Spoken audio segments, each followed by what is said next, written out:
They didn't tell me that was going to happen. Talk about blindsided. Good morning or good afternoon. Wow, hello, Tigers. This is so exciting.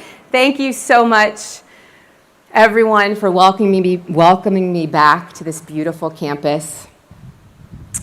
And good morning to you, the class of 2025. I'm just proud to be counted among you and here watching all of you and being able to give some remarks. I was going to start out by saying how long ago it was that I graduated, and that seemed really alarming to me. So once upon a time, I was sitting where you're sitting, wide-eyed and beaming. I had no idea how I had managed to get to the finish line.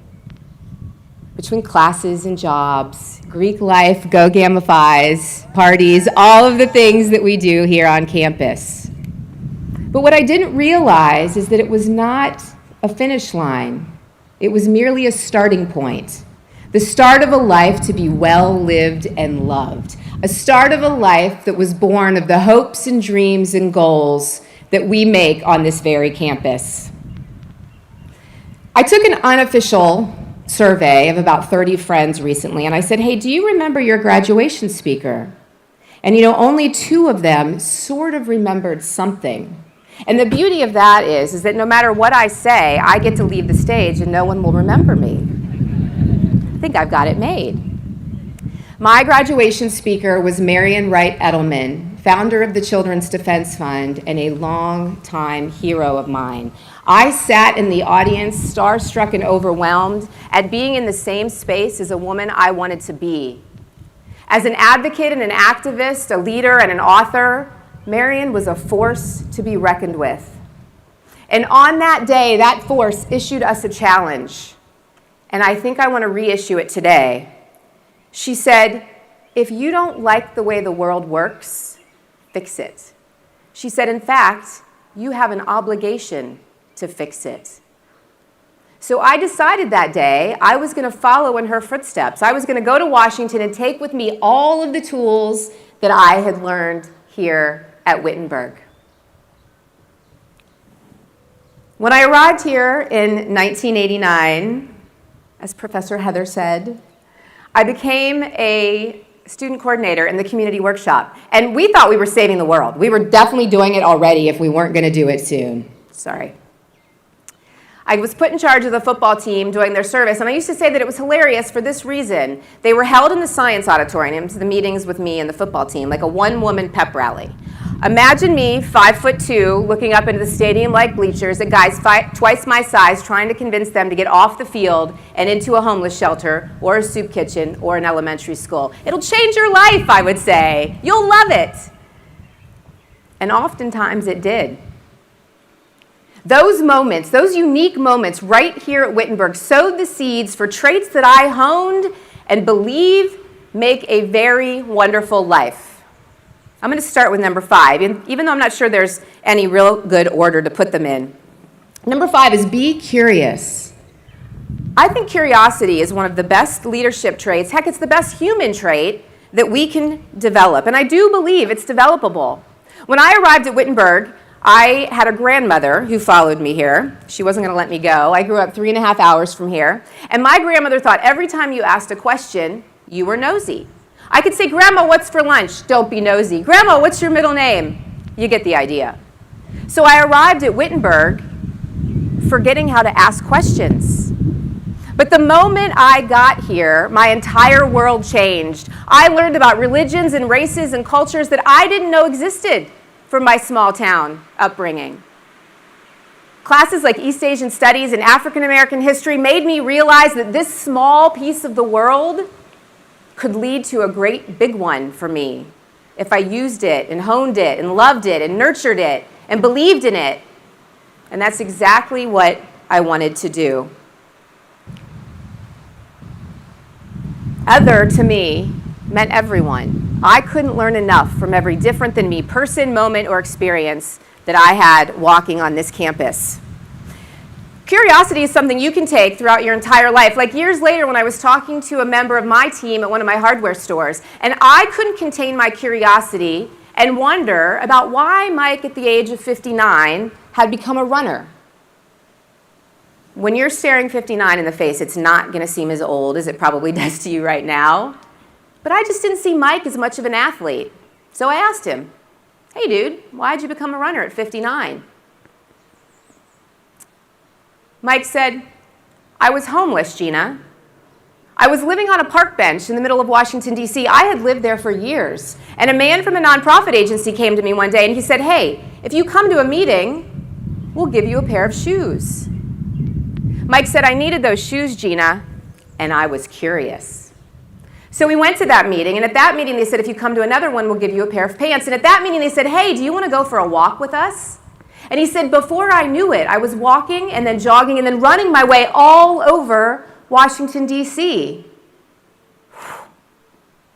Curiosity literally got Mike to his starting point. He didn't know that when he put one foot in front of another and believed in himself, where those walks would take him. Mike walked and then jogged and then ran himself to a job, a 401k, a healthcare, an apartment, not a park bench, to a life well lived. You know, oddly enough, I was called lots of names for hiring guys like Mike over the last 25 years. Names like crazy and stupid, naive or inexperienced, but I always wondered, what else was I missing out on? Who else could I learn from if I was open to listening to the universe's lessons? Your time here at Wittenberg has given you a huge head start on being and becoming and growing your curiosity. Don't lose that. Number 4, don't always take the easy way out. Let's face it, sometimes the journeys that we have the courage and curiosity to take aren't going to work out as planned. We might not have enough money, enough support, enough information, enough of something, but every one of those adventures will teach you that you can do hard things. Remember that trip to Washington after Marion that I suggested I was going to take? I did move to D.C., and I got a job working with the inspiring Marion Wright Edelman, who I worked with until I had what I affectionately call my quarter-life crisis. At the ripe old age of 25, I quit that job, sold my belongings, and I moved half a world away to experience the culture in São Paulo, Brazil. I didn't have enough money. I didn't have enough support. I didn't speak a word of Portuguese. But darn it, I proved I could do hard things. And then I got back from that stint, and I got a job at a tech startup, and then another, and then another. All told, I worked for 4 of those companies and got laid off from 3 of them. Graduates, if you want to prove your grit and resilience, get a job in the most volatile industry you can find. I dare you. Because learning from failure is not a setback. It's a badge of flipping honor, proving that you can do hard things. Number 3, be the CEO of your own life. Everyone you meet in life is going to have an opinion. I didn't grow up with the internet. I'm a little embarrassed to say that, but I am still floored, or so I'm floored, by the 20-some forms of social media dishing out all kinds of advice every day. What to do, who to date, where to go. I mean, how do we know what to have for dinner every night without checking social media? But this is really important, especially in today's environment. Remember, you are in control of what you read and what you listen to. Or as my friend Blair likes to say, be the CEOs of your own life. Whatever you do, be the boss, own it, take risks, make mistakes, break up with toxic friends, and make better ones. Live out loud. Try new hobbies, explore new places, fail without fear. And whether or not you ever actually wear the CEO hat professionally, you will always own it personally. Number 2, embrace imperfection. This one is straight from my husband, who likes to say you have to experience a 4 to appreciate a 10.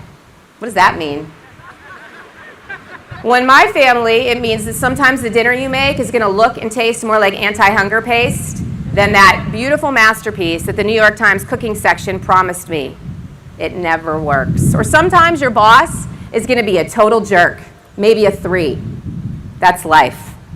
But you know what? When you do make a good meal or work with an inspiring leader, or better yet, become one, that's when you'll know what a 10 looks and feels like. That's when you'll understand the joys and accomplishments that accompany that 10. There's a sense that when we're launched from college or graduate school or maybe our parents' basements, that everything is going to go smoothly. No more bumps in the road, no more eating ramen. Yeah, right. I've learned over the years that smooth sounds great for peanut butter, not so much for life. So please, don't worry about what's happening on TikTok. Don't let an Instagram influencer tell you if you've arrived. Build your lives without comparison or compromise, and you'll experience a lot more tens along the way. All right, this is number one, my favorite. It's a big deal to me, and it takes a little choreography. It takes a little singing, but nobody wants to hear me sing. How many of you remember Ryan Gosling in the Barbie movie? Somebody better remember this, belting out the song, I'm Just Ken. Yeah, I'm just Ken. Anywhere else, I'd be a 10. Hey, world, look at me, I'm just 10. I wonder, when I look out at all of you, if any of you have ever used just like a curse word. You've said, I'm just an intern, I'm just going to graduate school, it's just a liberal arts education, I'm just fill in the blank. Don't put yourself in a just box. I used to say things like, I'm just a small business owner, or I'm just a chick that sells hardware. And then I woke up one day and I realized that none of us are just anything. I went from Wittenberg to software layoffs to building a multi-million-dollar business employing hundreds of people, grounded in community and values, all of the things that I learned right here at Wittenberg. There's no just in that story, and there's not one in yours either.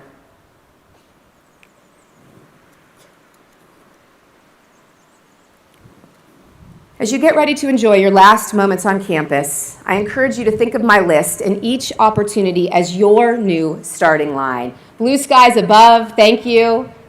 Maybe some crowds cheering, butterflies in your stomach, you've got this.